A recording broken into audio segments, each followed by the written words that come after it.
Atay,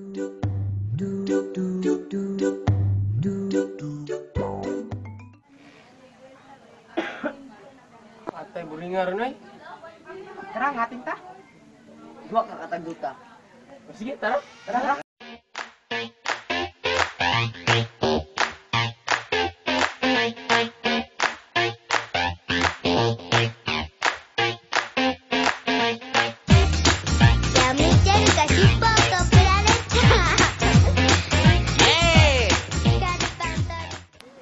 Bro, muli sa amin kay magpami kwarta.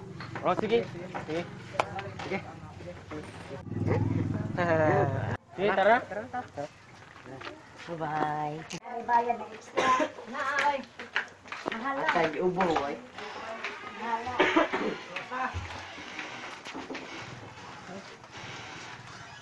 Musik ka, atay, bayad. Atay na pa, mga naglaglag ang imo. Laga. Atay na ni Maho, mandire. Ano sa day? Mambut. Hala, nasunog mo nila eh.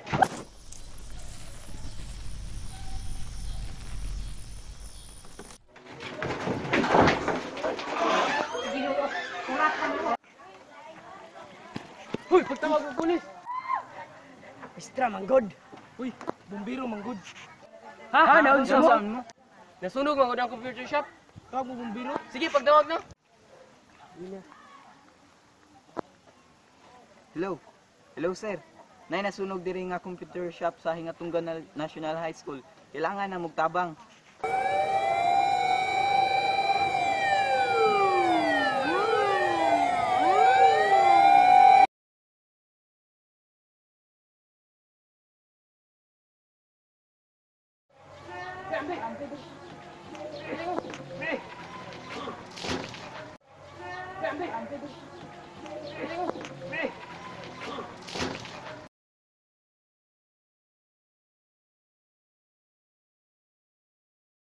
Sir Atom, may ginagawa po kaming research ukol po sa occupational health and safety. Nais ko pong malaman kung ano ang mga dapat gawin kapag ang isang tao ay natrap sa sunog. Dito tayo ngayon sa Red Training Center kung saan pinagpapraktisa ng iba't ibang klase ng emergency at rescue techniques. Ang tawag dito ay ang burning room. Dito sinisimulate o ginagaya ang mga kondisyon sa loob ng nasusunog na gusali. Kapag inabutan ka ng sunog, makakaramdam ka rin ng kaba. Pero ang importante, manatiling kalmado at i-alerto agad ang iyong pamilya at mga kapitbahay. Kung kaya nyo hanapin yung pinagmumulan ng apoy, pwede nyo subukan aplahin ito. Pero kapag masyadong talagang malakas gaya na nangyayari sa kwartong to, hanapin nyo na yung lagusan para makalabas agad. Isang nakakamatay na usok na byproduct ng fire, ang tawag sa kanya ay carbon monoxide. Pwede kanyang patayin sa ilang minuto lang. Kapag naipit ka sa isang nasusunog na gusali, ang importante, manatiling mababa o di kaya gumapang. Ang tendency kasi ng usok at na mainit na hangin ay lumutang, kaya meron ka pang mga 1 hanggang 2 talampakan na safety space kung saan makakalanghap ka pa ng medyo mas malinis na hangin.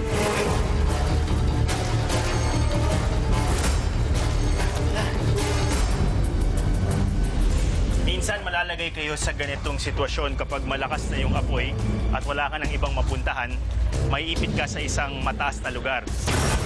Wala ka ng ibang magagawa kundi tumalon. Sa ganitong sitwasyon, bawat segundo mahalaga dahil buhay mo ang nakataya.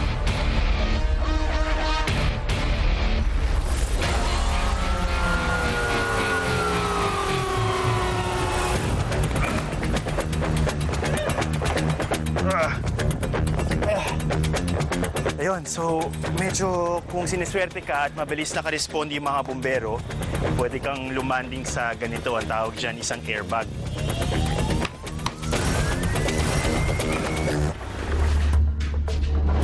Ayon sa mga eksperto, sa loob lamang ng 2 hanggang 5 minuto, maaring matupok ang buong bahay mo. Habang naghihintay ng tulong, maaari ding magtulong-tulong ang mga magkakapit-bahay para gawin ang bucket relay. Ano ngayon ang gagawin mo kapag nagliyab yung suot mong damit? Meron tinatawag na technique na stop, drop, and roll. Sige po, sir. demo ng ating bumbero. Go! Sige po. Ayan. So, kailangan na humiga ka sa sahig at magpagulong-gulong. Sa ganyang paraan, yung oxygen ay nawawala at maaapula yung apoy. Mainam rin na laging may nakahandang fire extinguisher sa bahay. Tandaan ang salitang pass kung gagamitin ang inyong fire extinguisher. Pull the pin. Aim at the fire o asintahin ng apoy.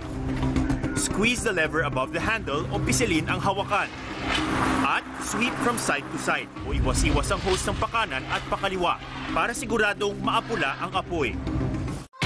Ganun po ba? Now I know. Maraming salamat po, Sir Atom. Hanggang sa muli!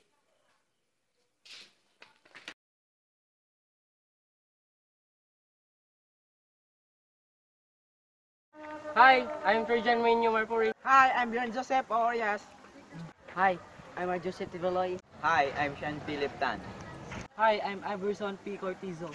Hi, I'm Christian Aludo. I'm extra. Hello, I'm Luis Kenneth Sedlocon. And we are the great 10 presenters of Crypto TLA Computer Hardware Services. Bye-bye!